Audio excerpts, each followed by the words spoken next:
Hi, my name is Keith Staudt. I went to the University of Iowa. I started in the year 1969, then I graduated in 1972. So I went there for 4 straight years. Well, it's like anybody, when you start college, it's a whole new experience. You're looking for a whole change in your life. You're leaving your youth behind and hoping to have all sorts of new experiences. But that was a crazy time in the United States history because it was the Vietnam War, it was the hippies, it was all the rock music and drugs, sex, free love, everything all wrapped into one. And all that hit us really hard when I started school in 1969 and throughout those 4 years. That was a tremendous time, I think, for youth in the history of the United States. Well, at that time, we really didn't communicate a lot with our parents. Once we left, we were on our own. And there weren't cell phones, and any telephone was a long distance call, so you didn't communicate, you didn't tell your parents a lot what was happening. And there was a big chasm between the adults at that time and the youth. And I don't know if there was a lot of communications. There was a lot of things we understood that our parents just didn't understand what we were doing. And so we just did and kind of followed what we thought was the thing to do as the new generation, and didn't try to get a lot of feedback from the older generation because we felt that they just didn't understand us and they just didn't really get it. Well, I can show you a little bit what happened after one of the most exciting times or more interesting times was in the spring or really May of 1970, after Nixon announced a reacceleration of the war in Vietnam. There were tremendous outbursts among the students and protests, and it led to the killing of students and the protest at Kent State, and then all other campuses really broke out at the same time. And so we have here are some things that happened when I was at school at the University of Iowa, where to show the headlines about whether students would be given to leave or not after huge protests. And this shows you that students were given the option back in May 11th whether they would continue to go and finish the term or just leave. So we were given the option at that time to finish the term or just leave and get kind of basically what our grades were at that point in time, and leave because it became so dangerous to continue at that time. And this is another one that just shows the protests and the things that were going on there. We had National Guard that showed up, just all sorts of protests and things that were going on. And probably the more interesting thing that happened for me was when we had what was called the center of our campus was Old Capitol, and we had a big protest going on at that time, and we all met at the Old Capitol. And then we were suddenly surrounded by the National Guard, which had been summoned, and they were going to take us all and arrest us just for protesting the war in Vietnam. And they had all these buses set aside to take us away. And we just all sat there peaceful, and they just herded us all onto these buses to throw us in jail, I guess, and arrest us. And I was at the center of the protest, so I was one of the last ones to leave. And so when I got on my bus to be arrested and be taken to the jails of Johnson County, which was where Iowa City was situated at, all the jails by that time had been filled. So they took me and put me and the other people on that bus in the parking garage for the cars and buses at the county jail. So we were spending the night at that parking garage, and they ordered pizza for us to have pizza. And so we had pizza that night, and then we had no place to sleep or nothing to do, and nobody was really watching us that much. And so a lot of us just sort of got the idea this is kind of crazy. So a couple of us found a way to open up a window, and so we opened up the window, and we just jumped out the window and ran, and hoping that nobody was perched up on high with guns to shoot us. So we ran across the lawn and just kept running, and we knew a little bit about the area, and we ran to where there was a trestle going across the Iowa River, and we could cross that, which was limited to trains, but we were able to walk across that, and then I was able to find my dorm, and I showed up about 4 or 5 in the morning to the fellow dorm students and said I just had been arrested earlier and I'd escaped from the jail, and they all sort of treated me like a hero coming back from the battles of the war.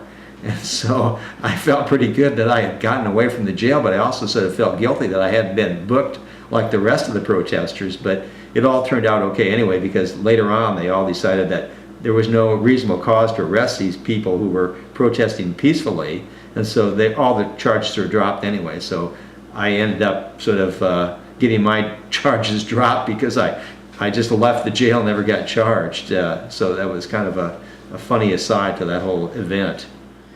Well, yeah, Kent State was kind of a pivotal point because it was students peacefully protesting, and again, it was the National Guard, who I don't think were very well trained at those times to handle any type of protest, and they had itchy trigger fingers or something, and obviously things really went awry as students were killed at Kent State. And then I think there were other campuses as well where the National Guard was showing up, and that's why we were concerned at the University of Iowa as to what would happen. And you can kind of see from some of these pictures of these newspapers that I kept from those times that show how all these protests came about, and they were spraying fire hoses and students were hanging around and we didn't know what was going to happen. And here's another one which was called the Night of Dissent. That's when, you know, we were peacefully protesting and they were all just thrown in jail. You see a whole bunch of the students up there singing "We Shall Overcome," and here they're locked in arms as they're being led off to jail. And here's a policeman who's obviously either disgusted or exhausted by the whole thing. And I kept this as a memorial. This ended up to be a postcard of all things based on the protest on May 11th of 1970 by a famous photographer. And I kept it because I found that I myself, right down here, was was sort of memorialized in that picture, because there I was with my bandana and long hair listening to, again, peaceful protests about what was going on at the Vietnam War. And all this was at the same time or shortly after the Kent State protest, which really, again, triggered a lot of that stuff because of the deaths that occurred there. And that was, of course, also memorialized in a song about that by Buffalo Springfield. So that was a I wouldn't say an exciting time, but it was a time that just made people really think as to what was going on. A lot of us weren't that concerned totally about what our future was going to be, because the Vietnam War back in 1970 and 71 loomed over everything we did, because it wasn't like the present when the people who fight these wars are volunteers. We were all subject to the draft. So whether we agreed with the war or not, we had to go or else be thrown in jail or else go to Canada or someplace so we could escape the war. And that was really, I think, something that really made the protests in Vietnam much more pronounced than it would have otherwise been, as opposed to something today when it's an all-volunteer army. It was the people who were going over to fight the war in Vietnam were not volunteers by any stretch of the imagination. They were actually being conscripted or forced to fight this war, which many of us totally disagreed with. Well, Woodstock happened the summer before I started college, and so that was an item that we just couldn't escape because of the music, the number of people that showed up, and it was an unprecedented event to have all those people in one location and being able to coalesce and talk about the issues and do it all through music. And it was, as they said, a time of peace and love. And so it was a very important time that the young people realized that they had a voice, and that voice could be heard and it would be listened to by people. And so that was a very significant point in time in the history, I think, of people growing up in the generation that I grew up in, that 1960s and early 1970s period. The one song that I always thought was great was the Country Joe and the Fish, the Fixin' to Die rag about Vietnam. And they had some great lines in there about what are we fighting for? It's just Vietnam and all that. And as things have changed and we still haven't learned our lessons, and we were now embroiled in this war in the Mideast, in Syria and Libya, I actually wrote a new version of that song called Libya Lament. And one of my favorite lines on there is, what's the point of this war? Our dependence on OPEC gas is such a pain in the ass. And so I used that in Country Joe's other lyrics and changed them up to be more updated. And I have that on YouTube. And I hope if any of your listeners look at this, they'll just do a YouTube search with Libya Lament, and you'll see this new updated song of Country Joe. And Country Joe actually encouraged all future generations to update that song so it would reflect what's going on in contemporary terms. And that's what I tried to do with that.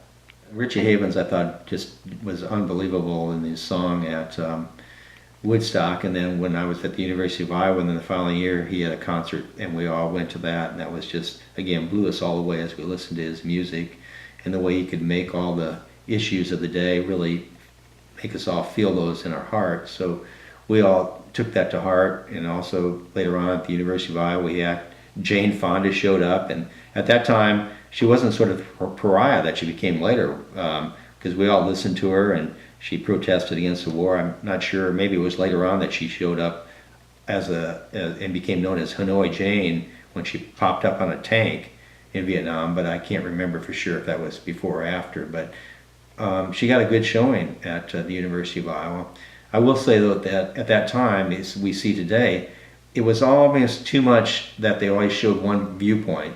And here it was the anti-war. There were a couple of people who were going to, I don't know, be pro-war, but bring other points of view. And they were, because of the protests, were canceled from speaking. And I see that happening a lot today, and I don't think that's a good trend. I don't think it's ever good to shut off speech at a university. We should be able to hear all sides, even the sides that a lot of us detest. Because if we don't like what they say, let's hear it, and it will allow us to understand their viewpoints. And I think understand our own viewpoints and become stronger in those viewpoints if we do learn what the other side has to say. So I think it's important to hear all perspectives, and that's what universities should stand for. Well, I think the professors at that time, again, were just a little bit in awe as to what was going on. I think it took a long time for people from that early 60s to kind of gravitate and acknowledge what was happening in the later 60s. There might have been some TAs and things that kind of got the message, but the professors have been there for a while. I'm not sure they were all kind of, at least at the University of Iowa, kind of understanding all the trends that were happening. There's a man with a gun over there.